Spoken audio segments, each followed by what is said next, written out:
Hey, what up? It's Quinn, and we're back in the chess.com Blitz section.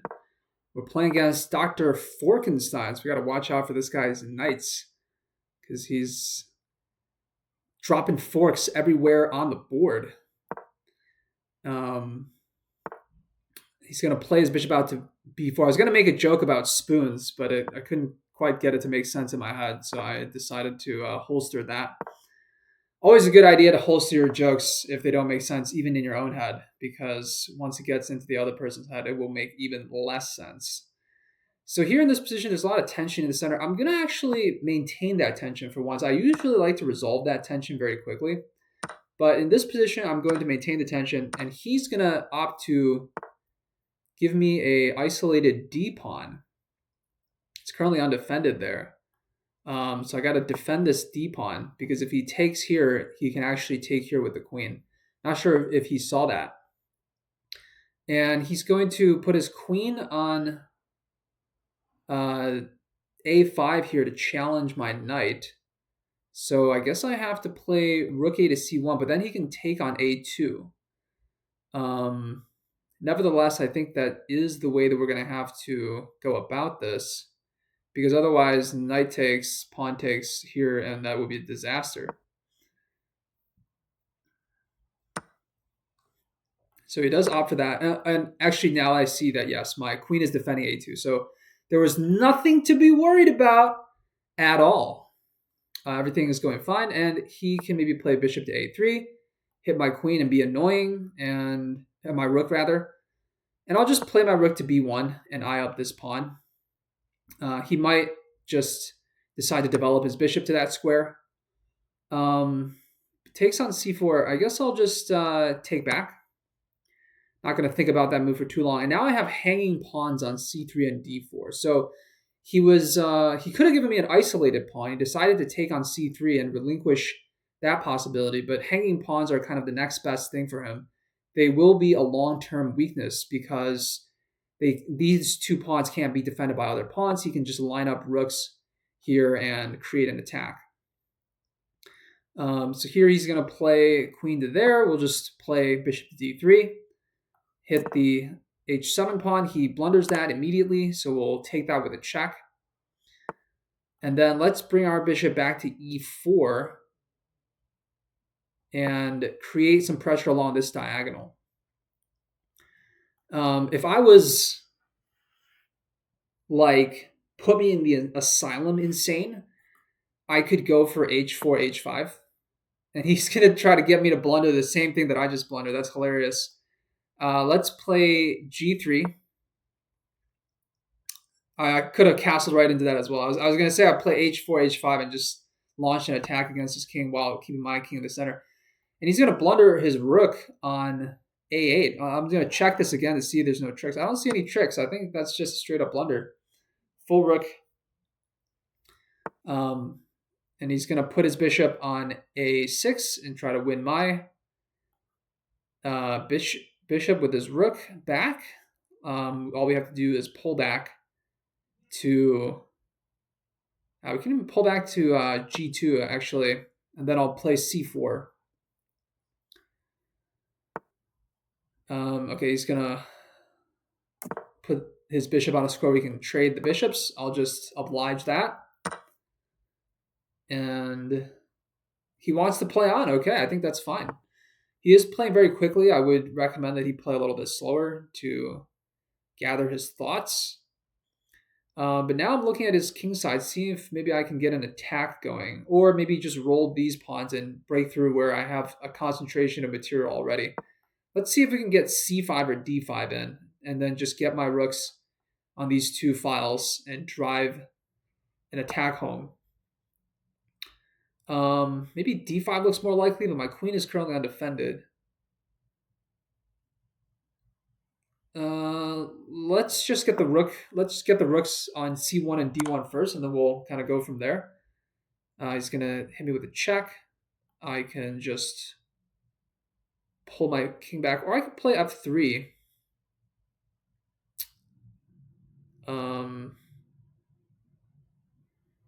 F3 deprive the e4 square. Do we have to deprive the e4 square? Let's go for f3. I play queen to e4 as well. Yeah, let's go for that. And force his queen into a slightly less active position. Okay, maybe he wants to get something going on the h file. Let's go ahead and push this pawn now. I think there's a good time for that. Oh, and he's going to take, and I got to watch out because of queen to h3 check. Okay, I may have just flubbed that a little bit. Because I got to put my queen on. I got to put my queen on g4 there. So maybe I blundered a pawn there. Yeah, I have to block this idea of going to h3 and then taking on h2. So yes, I gave up a pawn, but not the worst thing that could have happened for sure. Really have to check all the corners because when you're playing an opponent that you've insulted by winning material on, he's going to be coming back with a vengeance, right? He's not going to like what just happened to him. So here I can play queen to g5. I think this should be all right. And then I can get my bishop to d4 with a check. If he goes for f4, I'll just play this with a check and then take the rook on h8. Okay, he's going to dodge out of that first. Let's hit the rook on h8 and also threaten maybe a check here at some point. He's going to put the queen under attack. Let's go to f4. Let's see what he decides to do with his rook. It's still anyone's game. I mean, if anyone's watching the NFL playoffs over the past couple weeks, you'll see that the game is never over until it's over. For sure, for sure. Okay, we can take on d5 now and hit his queen with our rook. And then also threaten to come in on c7. Okay, yeah, we're going to come in on c7 now. Do I want to sack the pawn? Yes, I do. I do want to sack the pawn. It's just going to say I don't even care about this pawn. Worrying much more about the attack. He goes for the pawn. And now he has threat of a check here. It's the only thing that I'm concerned about. But if I take here, takes, I can force a queen trade. Let's go for that. Get the queens off the board. Sacrifice a little bit of material back, but remain up a piece. I think that makes a lot of sense. And now I'm going to just go behind his pawns. Should I do that? Or should I keep my bishop on the king side? Let me think about this for a moment. It doesn't have a lot of equity on the king side. I do have to defend this pawn, though, in order to move my rook. So, and this also deprives the BA square, although I don't see him using that square necessarily. Let's just go back to f4. It seems more safe. And then I got to play h4, and this will prevent him from playing g5. I do have a pawn majority on the king side that I can use to convert a passed pawn. So let's go h4 first. And then we will attack on the queen side. He wants to get behind. He wants to put his rook here maybe. That would be a good move. But we can always defend and create a pass pawn and create a urgent situation that he has to respond to. Let's go for that. Let's go for pass pawn creation.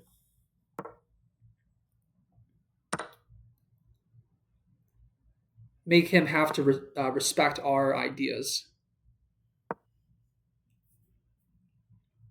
With h5 is what I'm considering now for my next move.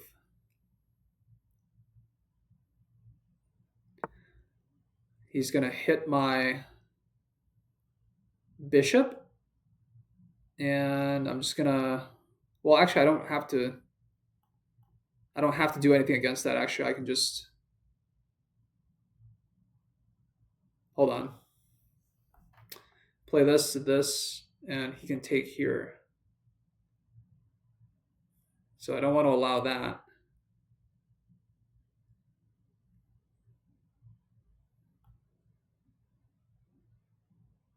Let's go up with the king then. And if he checks, I'll block on e3. This guy's still making me think. I'm spending a lot of time, so he's definitely an effective player in that regard. Just gonna maneuver my king up the board now. Okay, he's gonna put his king on e5. There's no way that he can approach any further, so I'm just gonna keep moving forward with my plan of creating a pass pawn. And now he has to think about how he wants to get his rook back into the game. Okay, and he can put the king in front of the pawn, but I can also give a check right now.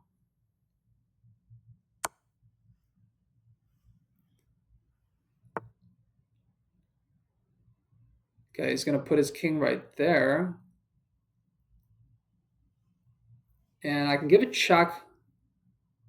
That'll force him to go there.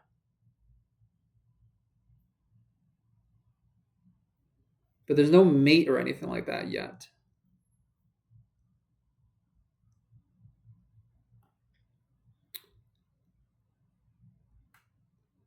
Let's just move the king up. Ah, shoot. Totally missed that.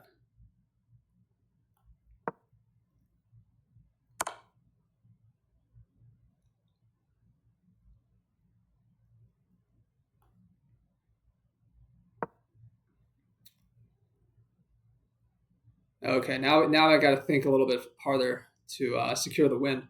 Totally missed that tactic. That was a disastrous. But you create enough threats against the opponent, he's eventually gonna crack, and that's what happened there for me, unfortunately. My rook is still pinned. He wants to trade off. If I take, I think it's going to be a draw. Takes.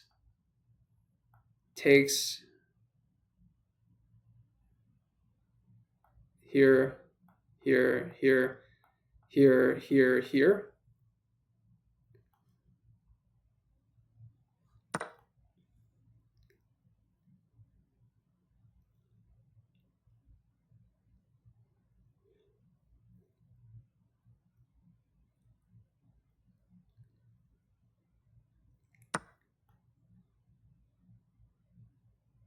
Yeah, I think I'm just in time to stop this pawn.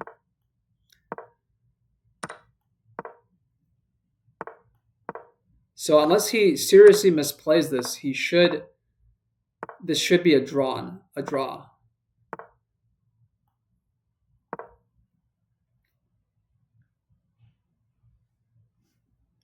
He just, okay, I don't think he is using the right plan.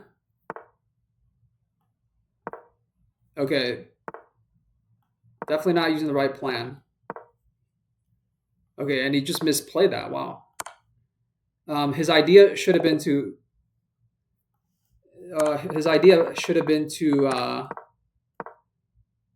Instead of going here, go here and put the king on one of these two squares, and then I can't promote because my king is in front of the pawn, and I get stalemated if I go king a8 and then to a7. Let's check the analysis on that.